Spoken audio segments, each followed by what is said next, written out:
মুদি গো বাসুর ঘর সাজাও। কি গো হাসু, তুমি না কইলা আগস্ট মাসে আর তুমি ইন্ডিয়া আবা না? আর আগস্ট মাস বাদ দাও, তুমি জনগণ খেটে গেছে। কি কো হাসু, তুমি এই রকমের রাজত্ব সারি আবা? তুমি এখন অত কথা কইও না, তোমার কাজটাজি সব বুঝি। তোমার প্রয়োজনে যা লাগছে সব পাঠাইছি, এখন তুমি আমার একটু ঠাই দিতে পারবা না? হ, কি আর করার, আমার লগে তো চুরি চামারি কম করো নাই। আহো, কি আর করার। খালি আমি না, আমার লগে আমার বুইনো আছে। ও হ্যালো, তো দুইটা বাসর ঘর লাগবো। এ রাহো কাদিতে ফোন দিছে। আপা গো, তুমি কমবে। একা গোটা এখন থাম, কম গেলাই নাই। পাইন যে ডুমার আর তুইও ভাই ডুমাইরে দিছো। পাজিলিক গুলারে নামাইয়া আমারে আরো শেষ করছো। আপা এটা তুমি কি কইলা? তোমার লগে ধরতে গেলাম। তো কথা বাদ দে, তোর লগে এখন আর কোনো কথাবার্তা নাই, তুই তোর মতো থাক। আপা গো, তুমি এই সময় হালাই তুই যাবা? আমি যাইতেছি ইন্ডিয়া, মুদিরে কইছি বাসু সাজাইতে। আপা গো, তুমি এই দুসময় হালাই তুই যাইও না, আমারে লইয়া যাও আপা। তনকা দিতে যা খাইছো খাইছো, হেই লই এখন থাক, যা জমাইছো টমাইছো হেই দেহন সংসার চালা। আমার আর জ্বালাইস না, আমার জীবন এমনিতেই শেষ।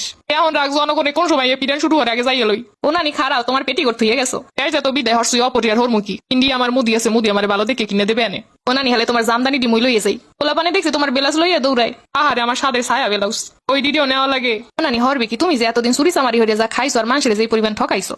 বলছি দুপুরে বেলা একটু মাংস তরকারি ভালো হইরে খামু, হেই রানছে ঠিকই, কিন্তু খাইতে পারলাম না। ও নানি তুমি ইন্ডিয়া যাই খাবা নে, পোলা পানে পেট ভরে খাইতে আছে দেখেছি। এই খাওয়া খাইতেছো তো পেটে পেটেও শুকইব। হ্যালো আব্বা জয়। ওমা, কি করবার আর চিন্তা করছো কিছু? আব্বা কোনো দিশা পাইতাছি না। হন, তুমি জানো আবার আমার দ্বারা উঠো না। আমার বিদেশি বউ কইছে তোমার মাই জানে হানে নাই। এটা তুই কি কইলি আব্বা? আমার বউ কইছে যে মহিলারে পুরো দেশের মানুষ তারাইয়ে দেয়। এই মহিলা আমার সংসারে এই যে কত শান্তি দিবে আমি ভালোই জানি। আব্বা তোরে তো কম টাকা পারাই নাই, কম টাকা তোরে টুটপাট করে দেই নাই। হ্যাঁ তো দিছো সন্তানের লিগে, সন্তানের প্রতি এটা তো দায়িত্ব। আব্বা তোরে আমি এত বড় হলাম, তুই এমনি ভুলে গেলি। আমার দেহ কমে যাইতে পারো, কি করো আমি এত কিছু জানি না। লাগবে না তোকে, আমার মোদি আছে। আর ঠিক কথা কইছো, মুদি আছে তোমার লিগা। হাই রে হাই, এইগুলারে খাওয়াইছি। একাদিটা আবার কল দিছো কে? অফা করতে তো বাইরেতেই পাই না, পলাম কোন দিকটা। ও আমি জানি না, এত টাকা পয়সা লুট করে নিলে একটা হেলিকপ্টার তো কিনতে পারতি। আফা গো, জনগণ তোটা সময়টাও দিবে না।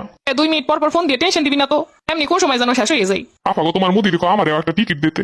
পয়সা তো আছে, কিন্তু জনগণের সামনে দিয়ে যাইতে তো পারি না। জনগণ যে এত সেটা এত আগে বুঝতে পারি নাই। আরে আমি তো আগেই বুঝছি, এর লেগে তো লেহাপড়ার অবস্থা এমন বানাইছিলাম যেন হালারা কিছু বুঝতেও না পারে। সবগুলার এমন মূর্খ বানামো আর দেশ আমি এলাইছিলাম, কিন্তু হ্যাঁ তো দাবাই রাখতে পারলাম না। আপা সুখে দুঃখে তোমার পাশে আসলাম, তুমি আমারে লইয়া যাও। কার আমি যাই লই দেহি ইন্ডিয়া যাই কোনো ব্যবস্থা করতে পারি কিনা। আপা দেহ মুদিরে সরাই তুমি অনেক রাজত্ব করতে পারো কিনা। তোমার তো ভালো ট্যালেন্ট আছে রাজত্ব সম্পর্কে। ইন্ডিয়া গেলে কাপড়টাও পরনে থাকবো না, বাংলাদেশের মানুষ তো কাপড়টা রাখছে। ক্ষমতা টমতা আর লাগবে না, খালি ভালো মতো দুনিয়াতে যাইতে পারলি হয়। আফা চিন্তা করছিলাম আর 2টা ব্যাংক ভরে রাখবো, যেন 7 জনম খাইয়া যাইতে পারে আমার বংশ। কিন্তু এত হইল না আফা। আফা ছাত্রলীগ খালি ফোন দেয়, ফোন দিয়ে কয় কি হরমু কি হরমু। পাজিলুক গুলাই তো শেষ করছে, শালা তুই দিস ওইগুলাই লিলাইয়া। আমি কি হরছি আপা? তুমি তো করছো। তুমি যে কে কইতে গেলা যে ওইগুলা রাজাকার, তোমার ওই কথাই তো খেত পেয়ে গেছে। আমি আইসালাম এই দেশে আমার বাপের লইগা, বাপের নাম বাঙ্গাইয়া নিজে রাজত্ব করছি এতদিন। আমার বাপ দেশে লইগা মরছেলে, আমি তো একমাত্র মুক্তিযোদ্ধা, আর কোনো মুক্তিযোদ্ধা আসেনি। আপা যাই হোক, যেই টাকা পয়সা নিয়ে চালা না হইতে কিন্তু কইছিলাম আমার কিছু ভাগ দেবা। এত বছর আমার মন্ত্রিত্ব দেশ ঠিকই, কিন্তু সম্মান পাইলাম না। আমার রাস্তাঘাটে বনে জঙ্গলে কাউ কাদের কয়ে। এই পরে তোমার লইগে আমি সব জায়গায় কথা কই গেছি বুক ফুলাইয়া। টাহার বাগ আমার না দিলে কিন্তু পেটে অজম হইব না তোমার। এ হালার পোহালা তোর কম খাওয়াইছি, তুই এবার টাহার বাগ চাও।